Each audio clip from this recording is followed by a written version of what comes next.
Welcome to 24 Hours Nothing But Net with my good friend Will Freed, who is a young man living with autism, who is a disability expert and advocate. And I say expert because he has helped so many people with his story, and we want him to help share his story with us on the live stream.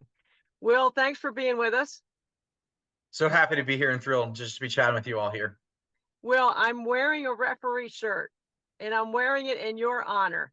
I think you're an amazing advocate for sport and why sport is so important to people living with something special or unique. And I want you to share a little bit of your story with us. So sure. So kind of just, how it all started was growing up. I grew up in Bethesda, Maryland, and was a season ticket holder for the Maryland women's basketball team growing up. My family was a season ticket holder from like just 2005, year before, right? They won the national championship. They still are to this day. And I played basketball more recreationally, growing up in some travel basketball, and then I went off to college at Salisbury University in Maryland, on the eastern shore of Maryland, just right like about 2 hours and 15 minutes from the Washington D.C.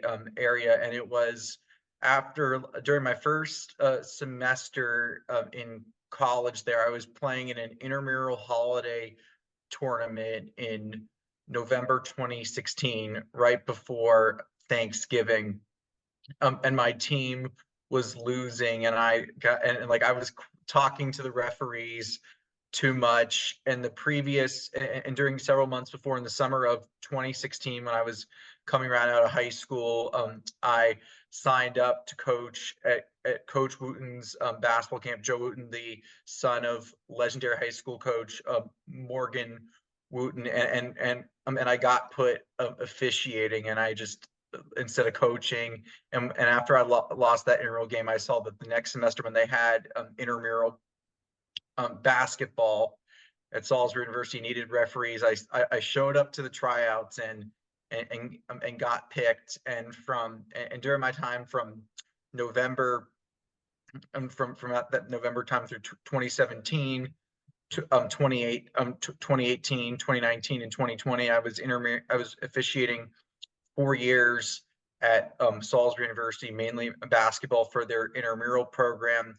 It was during the years of my junior and senior year, during that 2018, 2019, 2020, where I was a head official mainly for basketball and was supervising other officials and training.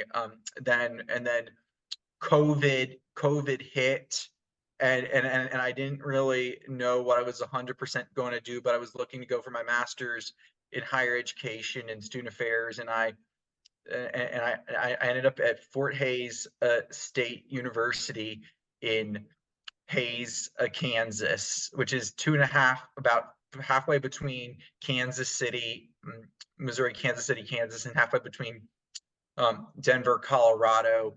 And like I didn't get to finish my last intramural season at Salisbury University, and I wanted to continue officiating. And when I arrive in August 2020 at Fort Hays State University, I show up to the intramural director and tell him that I want to officiate, and he tells me that you could be doing middle school and high school games. And I ended up, during the November 2020-2021 season, ended up doing a lot of middle school and junior varsity games, with the goal the following season to officiate my first ever high school varsity game. And I ended up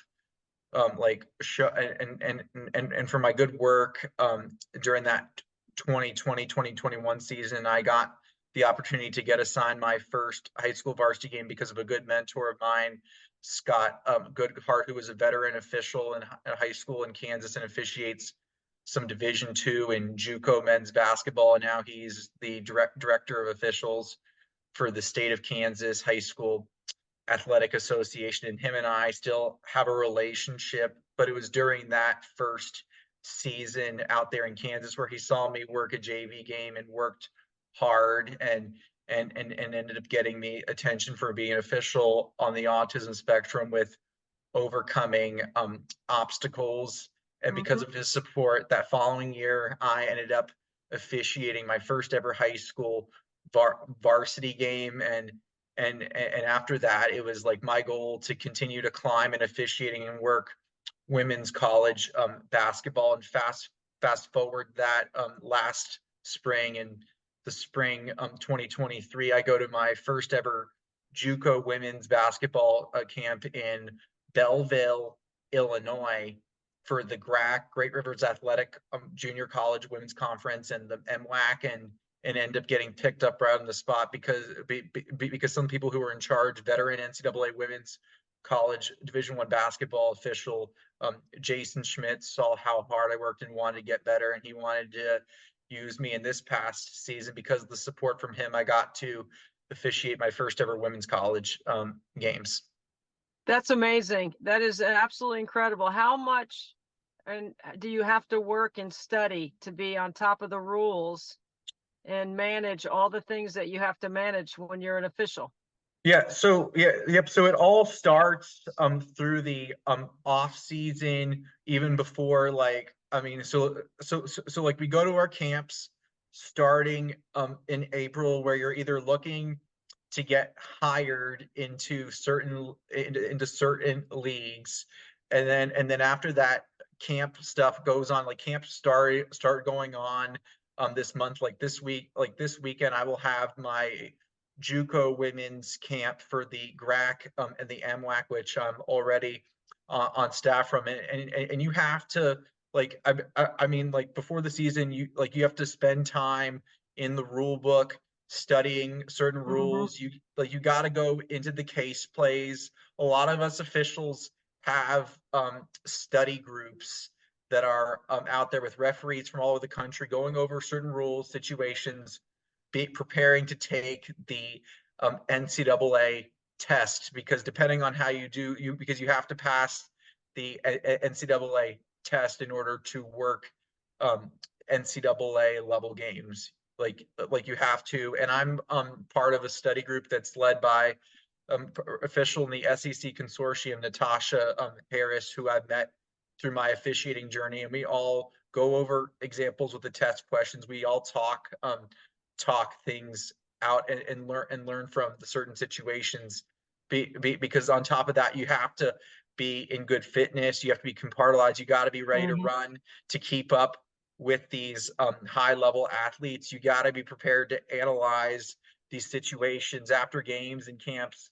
You got to be um, clipping plays to help you get better and catalog them so you know how to deal in situations. And just not like less than 2 weeks ago, I had my first camp of the off season, and one night after my first game, I was clipping like 15-20 plays for my games. It's not about how you get them right, but it's what your positioning is in the situation, your body That's language, how right. you communicated with players and coaches, how you communicated with your crew. When you were doing your self-assessment on your officiating calls and your judgment, how are you grading yourself? I'm grading myself on my positioning wise, my timing of whistles. If I beat the players um to the spot, the the confidence in yourself. These are all little factors before you get Mm-hmm. a play right.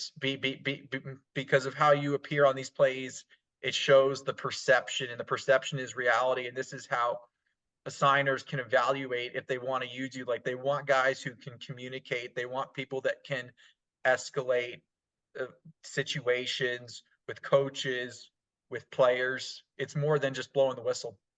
Is there anything about your autism or your disability, what some might call special ability, that prohibits you from being a good ref? I think part of it I have seen from coaches and players is that they want to test you harder right away because Yeah. you're going to be different, and they want to be, can you handle that situation? Mhm. Can you handle the coaches? And I think with being in new leagues for the first time, assigners are going to see, like, in the season, can you handle these situations, or can you handle these coaches that are going to act a little bit tougher Mhm. tougher on you, and you have to build that relationship with them. And this past season, in my first season in women's college basketball, I was fortunate to officiate the Three Rivers Community College women's basketball team, who qualified for the National JUCO Division One tournament, and they were a really good team and a really good coach that I got to build a relationship with. Alex Wiggs. It's just, and you keep growing once you have these coaches and they see you more than once, which I'm just continuing to look forward to. Well, I can't even begin to tell you how proud I am of what you've done and your story and the journey that you've been on, because this is really unprecedented to have someone who is a young adult making a career in refereeing and officiating and has a special ability called autism. It's absolutely amazing to me.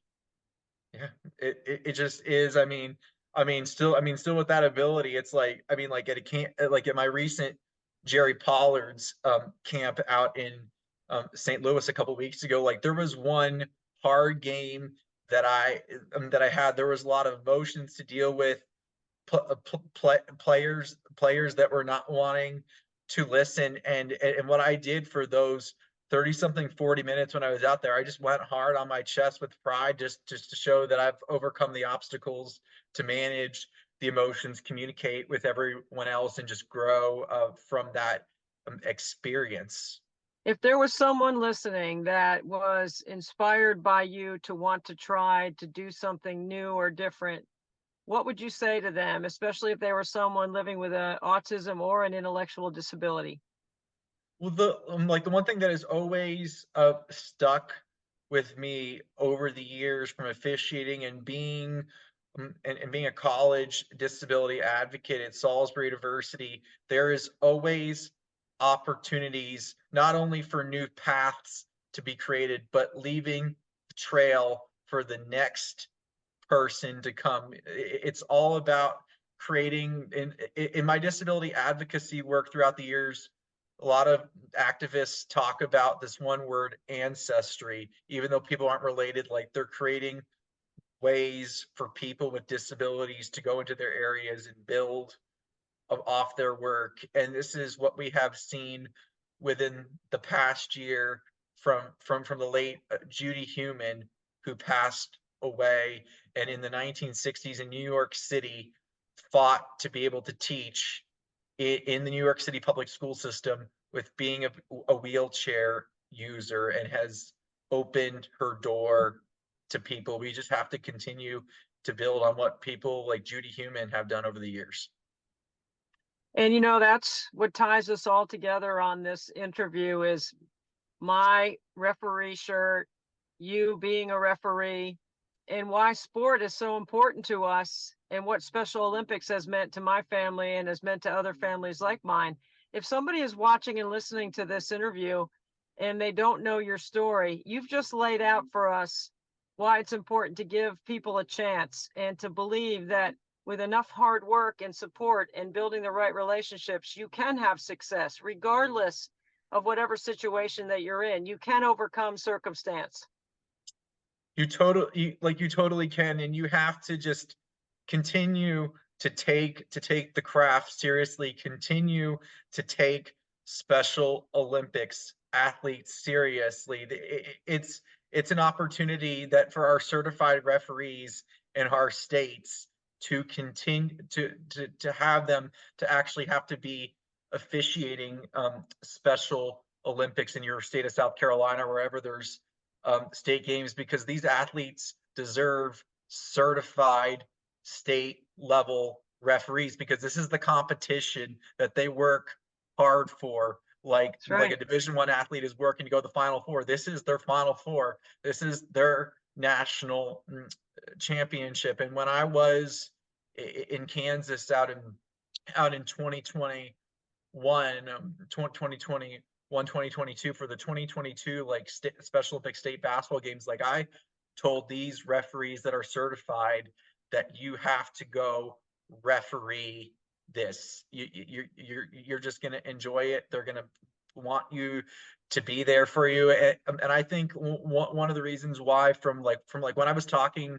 to a person who's now a state Special Olympics like coordinator out in Kansas, the reason why some referees who are high school or college referees don't want to do it, it's because they're scared of interacting with these athletes. They don't feel comfortable. They have to get out of their comfort zone. Mm-hmm. Well, you know, all year you continue to fill up my inbox now and then with great context, wonderful things you're doing, keeping me in the loop. And that's one of the best things about 24 hours nothing but net and this live stream is not only have we raised money for Special Olympics and created a lot of awareness, we've made a lot of friends in the process. And I consider you to be one of my friends, Will, and I'm really proud of everything that you've done. And I hope you keep going and you keep inspiring others. There's a lot of young people coming up that are listening to your story that want to do what you've done. So thank you for that. All right, that's Will Freed. He's my refereeing buddy. Yes, I do have some friends that are refs, and he is one of them. And we're so grateful, Will, for your time on 24 Hours Nothing But Net. Keep up the good work, my friend. Thank you.